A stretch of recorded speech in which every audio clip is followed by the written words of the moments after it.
Praise the lord. కీర్తనలు 89:23. అతని ఎదుట నిలువకుండా అతని విరోధులను నేను పడగొట్టిదను, అతని మీద పగపట్టు వారిని ముచ్చిదను. ప్రార్థన చేసుకుందామండి.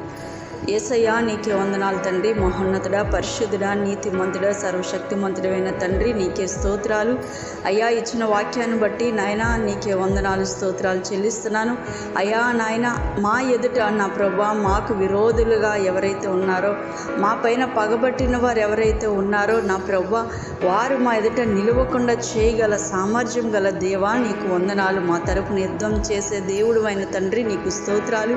మా మీద పగబట్టి వారిని మొచ్చదినని వాగ్దానం చేసిన దేవా, ఇదిగో మా పైన అన్యాయంగా ఎవరైతే పగపట్టుకొని ఉన్నారో వారిని మొత్తండి ప్రభువా. అయా, శత్రువులను మిత్రులుగా మార్చి నీ నామానికి మహిమ తెచ్చుకోమని యేసు అతి పరిశుద్ధ నామంలో అడిగి వేడుకొంచున్నాను నా ప్రియ తండ్రి. ఆమెన్.